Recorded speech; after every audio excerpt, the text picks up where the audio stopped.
I heard this really great quote the other day, and it simply puts, let's move in wisdom and not in fear. And in today's video, that's what we're going to be talking about. Something very difficult in the sense of redlining and also how to basically survive and not just survive, but thrive in this new administration. So, as we like to say on our channel, let the show begin because we're getting after it right now.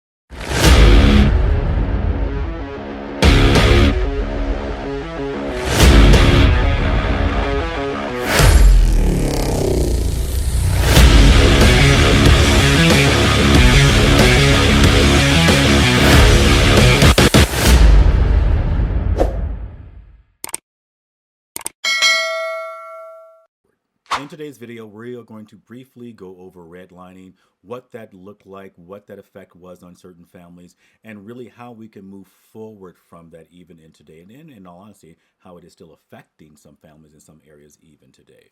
And then after that, we're going to be discussing how you can really thrive in this current administration. And in all honesty, my belief is in any administration, as long as you have that mindset to make sure that you're getting up every day and getting into those actions. Be aware of what's going on. Don't get blinded by it too much, but keep moving yourself forward. My name is Lavert Pompey Benefield, and I'm a team leader here in the Las Vegas, Nevada area with eXp Realty. Today, I believe we are talking about yet again another great topic, or continuing, I should say, because in the last video that we did introduce this great book, The Color of Law. So definitely make sure you go out and pick that up. But again, like we said, we want to just jump in and talk about a section of the book and really talk about our history in regards to, when it comes to real estate, what we did as a country and how we affected certain areas back in the 30s into the 60s, and even like we said today, some could argue even still today. So back in the 1930s, I think the early 1930s, we after the Depression here in America, after the Depression, we really wanted to sort of stimulate the economy, get people moving forward, help people create their wealth. And that was done, I believe, in 1933. Please check all of my dates and all the kind of great stuff, but I'm sort of throwing this off the top of my head. But in 1933, off the top of my head, after I've done some research, it's not just out of the top of my head, but I've looked at the research, but I may get my numbers incorrect in that sense. But I believe it was 1933, 1934, we started establishing what's called the Federal Housing Authority. And I believe the president was FDR. FDR was president at that particular time. And again, it was about stimulating the economy, getting people out there, building our economy again, building growth, getting people excited about the economy. And it was a great thing. The unfortunate part is that this did not extend this creation of the economy, this creation of loans and money out to people so they could turn around and buy homes and invest in homes and things like that, was not extended to Black Americans, other minorities here in the United States, was not extended to them. So with that history, there was areas of the United States that we basically would red line around. Literally, the government, mortgage lenders, I should say mortgage people, lenders, banks, would red line around certain areas and sort of kind of call them high risk or undesirable areas. And they wouldn't loan money to those particular areas or those people that happen to live in that area. And most people that lived in that area happened to be Black, they happened to be minorities, and unfortunately, they were affected in regards to how they were able to continue building wealth, or even they were able to pass on wealth after generation after generation. Imagine being able to purchase a home in 1934. You have that home, you have equity growing with it, and you can be able to pass that equity on to the next generation, the next generation, the next generation. Also, imagine you were part of that group that couldn't qualify for those loans. And there are some people who literally had the money, that had the means, that had the jobs, that had the qualifications, but because they were living in certain communities, they simply were not allowed to participate in some of these loans. Even if they wanted to purchase in certain areas, it was extremely difficult for Blacks, for people of color, to purchase in some areas. At that particular time, it was stopping a lot of people from being able to move into certain areas that were more qualified or were not considered as high risk or whatever it may be. Some people were basically kept in certain areas. This is a part of history, I believe, as a Black American, I understand this, or as an African American. There are certain things in the sense of colorization that certain Blacks were able to purchase properties because, in all honesty, some of them were considered what we call passable, meaning that your skin tone was so fair, so light, that you almost could pass as white, and people thought that you were white and you could get some of these loans. And for people that are a little bit darker in shade, a little bit more chocolate in their beautiful hue, a little bit more midnight in their beautiful hue, they were not able to do these passable things or to be able to get in there and get these loans. So a lot of families were able to at least participate.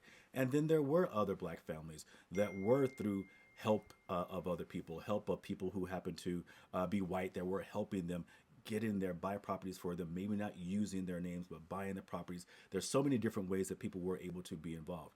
But again, imagine the mindset. Imagine what the heaviness of that may have felt like in regards to you being a person of color, you being a person wanting that upward mobility, being able to really participate in it in the sense of the qualifications, but not be able to participate in because of the skin tone or because of the areas that you were living in. That was in the 1930s, all the way up to the 1960, I believe it was 1968, when Lyndon Johnson actually, President Lyndon Johnson actually signed the, I believe it's going to be the Civil Rights Act, and it was in 1968. Again, check my dates, but I believe it was 1968.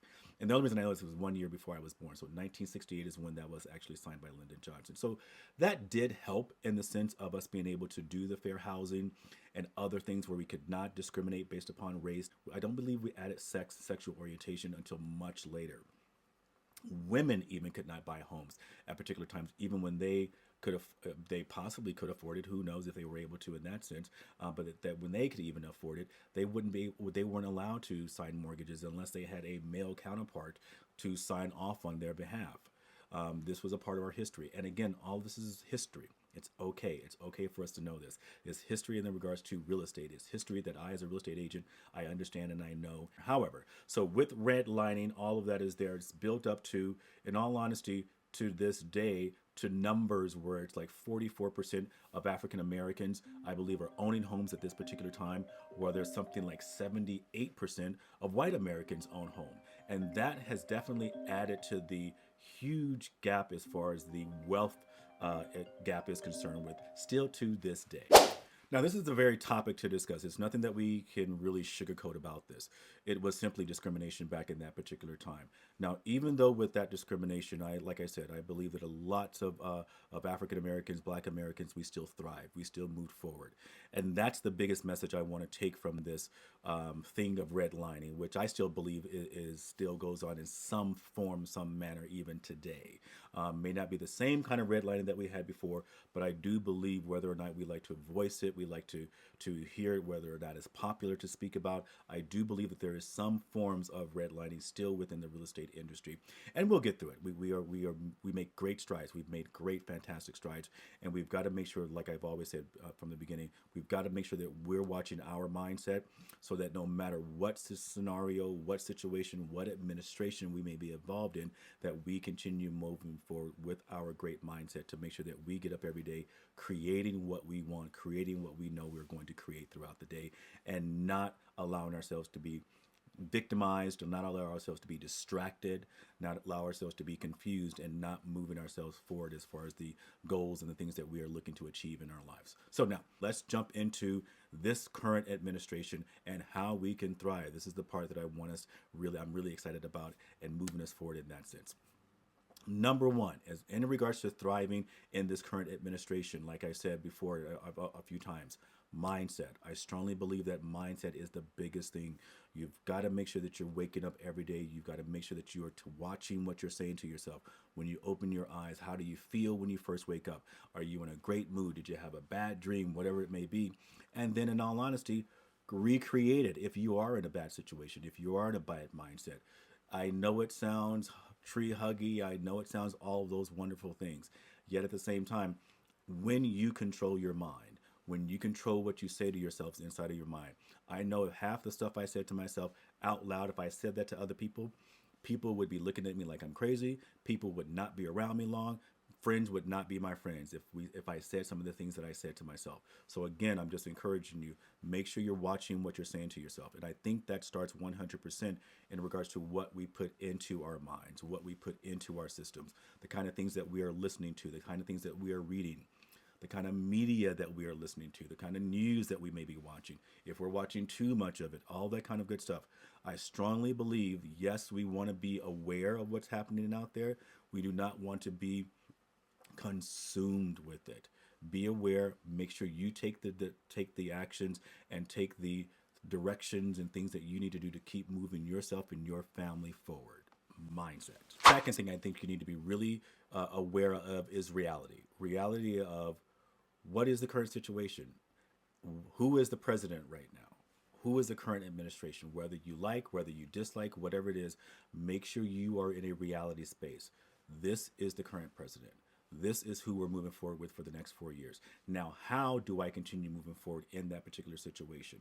I would encourage you 100% get to that reality, and not just the reality of what's happening government wise, politically wise, but the reality of where you are, your own government, your own personal government. Where am I financially? What kind of money do I have?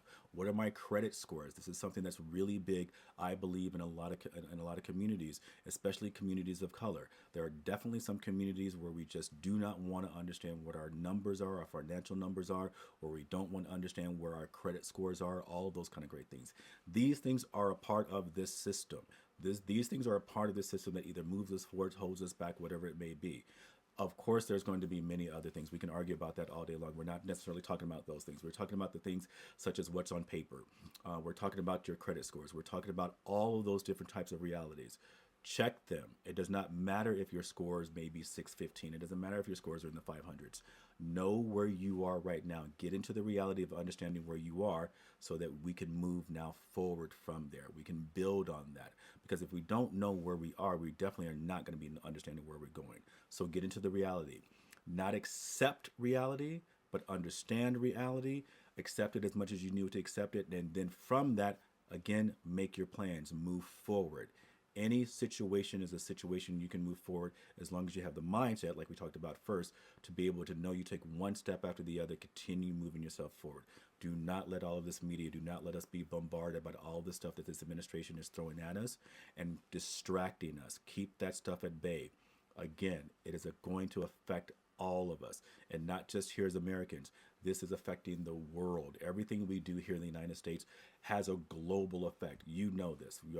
I'm not telling you anything that you don't know. Yet at the same time, understand what that reality is and make a choice. Make a choice to continue moving yourself forward every single day with some form of action that gets you closer to your goals, closer to your goals, closer to your goals. Okay, that's number two. Number three, I want you investing. I want you putting your money into something because this administration loves the stock market. They love the stock market. They love crypto, all of those things. And not just investing, maybe watching where the money goes. We always hear that phrase, watch where's the money going, follow the money, all that kind of great stuff. Watching what's happening with money right now. Educate yourself about money. Read books on money. Make sure you're understanding about investment. I am not a stock person. I am not a wealth advisor or any of those things. I'm a real estate agent. I've helped a lot of people create wealth through real estate, but through that real estate, we have educated ourselves. We've become a better version of ourselves through that education, through that knowledge, making sure we're aware of how money is being used. And I do believe, old school, whether you want to call it old school or not, but I do believe that the stock market is really an incredible place for you to be able to put your money in over aggregate, looking back over years and years and years, looking forward over years and years and years, your money is going to grow. S&P, whatever it may be, you decided, you talk to you talk to a wealth advisor, you talk to a stock person, but make sure you are investing. And in addition to the stock market, like I was just saying, one of the biggest investments you want to do, of course, is investing in yourself as far as your education. Like I said, read those books on money, read those books on building wealth. All of those different types of things are going to be extreme, beautiful assets, not just again in this administration, but any administration that comes in the future. I do believe we are going to get through the next 4 years. We will get through them. Will we be going through some ups and downs? 100%. 100% we will. Will we be going ups and downs in other administrations? 100%. So again, I want you to take stock. Take stock, invest in stock, but also invest in yourself and really know where you are and start making your money work. One of the biggest things I do with my money as soon as I get money is definitely pay myself first. It's the first thing I do. I pay myself first. I look at my taxes. I look at the tax situations. Who knows if we're going to have taxes for long, wherever that may be. I'm aware of those things. I'm not necessarily waiting for them to happen. I'm still taking other steps to move myself forward. But with all of that being said, still understanding where we are, moving ourselves forward, getting yourself invested in something, and then definitely making sure you're investing in yourself, keeping yourself educated, growing yourself, becoming better. I believe something as wonderful and beautiful, which is another sort of kind of tricky situation, is understanding the importance of therapy, understanding the importance of our mental health. I believe in a lot of different communities, we do not look at our mental health as something that we need to address. We're all good. We're bad.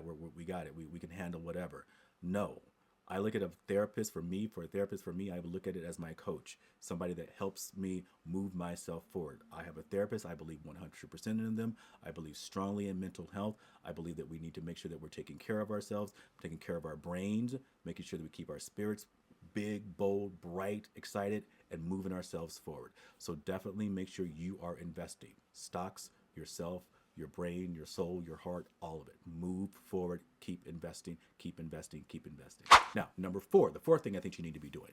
It's sort of getting to reality, but at the same time, it's more getting to reality about what's happening with your money. How do you spend your money? So I want you watching and looking at how you're spending your money. I want you lowering your expenses. I want less money going out for you, and I want you thinking about different ways of creating more money. What are smaller ways you can help create more money? And I believe you can create more money by simply looking at how many Netflix accounts you may have, looking at how many Google accounts you may have, looking at how many Redx and whatever those.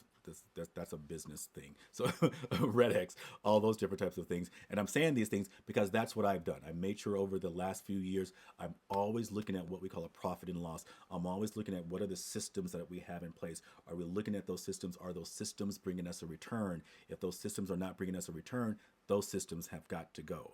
Those are those things that nickel and dime us a little bit over time, and they take money away. So I really want you bringing your expenses down personally, and if you own a business, then also in your business, do your profit and loss. I believe there's profit and loss in business, but I also believe that there's profit and loss in the real business, the most important business, the business of yourself, the business of your own family, the business of your home. So make sure you do that profit and loss. What are you spending money on? Is that expense, is that investment bringing you back some kind of return? So really watch your dollars. Bring your expenses down. Make sure you start to maybe cook at home a little bit more. You can still enjoy life. I love enjoying life. Every time I create my calendar, I put my vacations and all that kind of good stuff on there first, and then I work around that. But at the same time, you want to enjoy life. But if you have not gotten to the point where you can do things like placing vacations on there, whatever it may be, then we have to look at sort of kind of the hard situation of where is my money going? Where do I really want to invest? Where do I need to pull back on expenses? Where do I need to make some sacrifices, in all honesty? Now, you can still sacrifice, but at the same time, you can still enjoy life. I don't believe in sacrificing and just having some boring life. Make sure you give yourself some time to really enjoy life as well. It's short. Life can be short. It is something to be enjoyed as well. But make sure you're also looking at your budget. Watch your money. When you pay attention to your money, when you pay attention to these particular things, those things will grow. I promise you in that sense. And the last thing I want you thinking about, well, maybe not the last thing, but the next thing I want you thinking about is this. Get into the idea of creating, like I said earlier, creating more income. And that can come from you creating businesses. That can come from you creating things to sell. That could come from you whatever it may be. That can come from you creating something with someone else, supporting someone else's ventures, or whatever those things may be. But make sure you're in a position where you're bringing more money in and you're creating different revenues as far as that money coming in.